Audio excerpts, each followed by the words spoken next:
Today, I want to talk about what grieving taught me.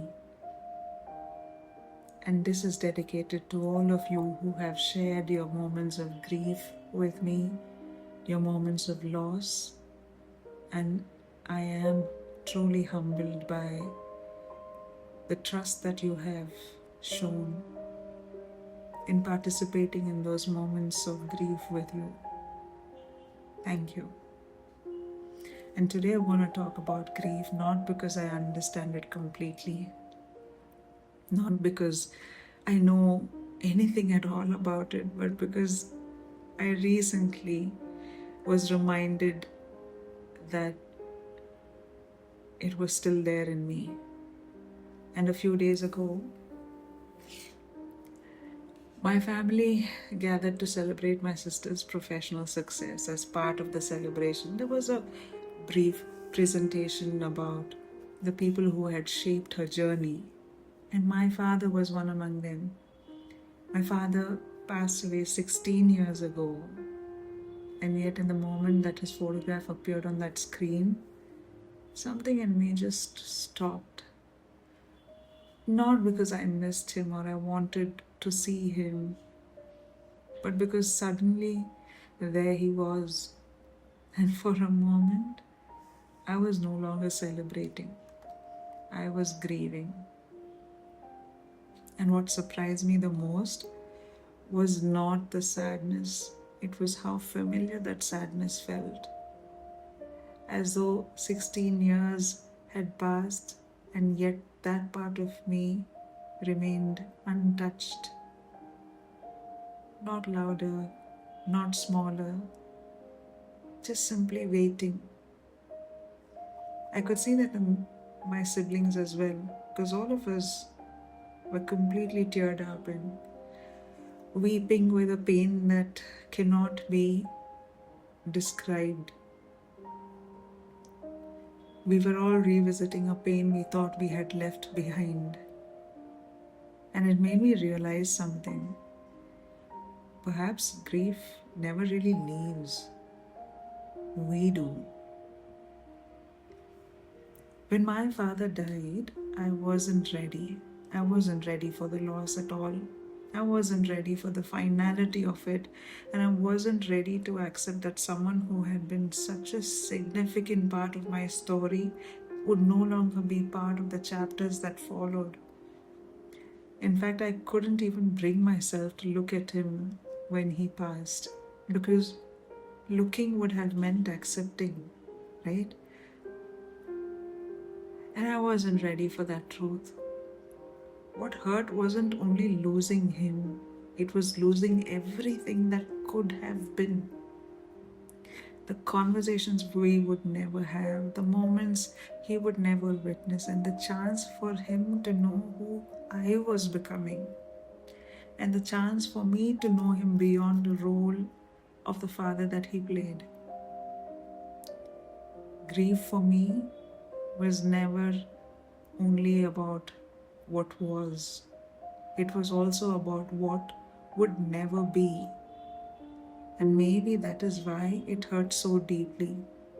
Because for years, I thought grief was a process, something we move through and something that eventually dies.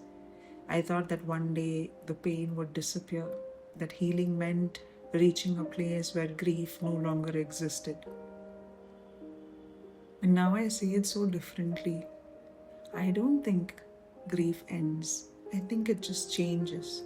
It becomes part of us. At first, I feel it is unbearable, then it becomes familiar. Not because it hurts less, but because we slowly learn how to carry it. And that is what surprised me the most about grief. The pain was still there, 16 years later, exactly where I had left it, exactly the way I felt it first. The difference was that I had learned to live alongside it. It no longer stopped life, it simply existed within it. And I think That's important because people grieve differently, and we grieve different people differently, and we grieve relationships differently and possibilities differently. Some people grieve loudly, some quietly, some immediately, or some years later. And there is no right way to this. There is no timeline or a finish line. The only deeply human experience of loving someone enough to miss it when it's gone, that for me is grief. And perhaps what grief taught me about love is this, that the depth of our grief often relates to the depth of our love. The pain exists because the connection existed, and the ache existed because the relationship existed.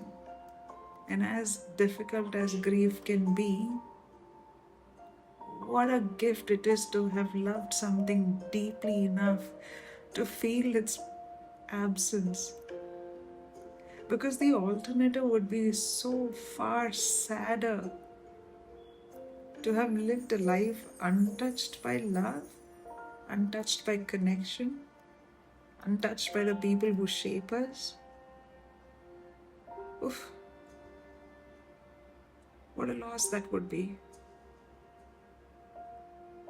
Today, I no longer see grief as something I need to overcome. I see it as part of my story, like a reminder of someone who mattered, a reminder of love that still exists even though the person doesn't. And when people say time heals, probably that is what they mean. Time does not distance us from grief and bring us freedom from it. It allows for us to choose to build a relationship with it. The choice we make is left to us. We could choose to shift away from a loss and towards meaning about the loss, without trying to heal it or without trying to explain it or resolve it even.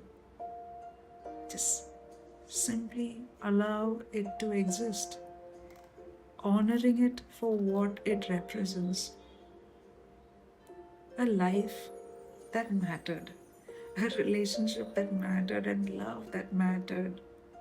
And perhaps that's why grief stays, not to punish us, but to remind us that something beautiful was once here. And the loss of my father taught me something else too. It taught me to live with as little unfinished business as possible. To apologize when I felt the need to apologize, to say what I want to say when I feel it, and to celebrate when there is something worth celebrating, and to love while I still have the chance. Because grief taught me that tomorrow is never promised, and love taught me that today is. And perhaps that's the question I want to leave you with today. When you think about the losses you carry, what is it that you are really grieving? The person, the possibilities, the moments that never came to be, or perhaps the love that mattered enough to leave a mark that never truly fades.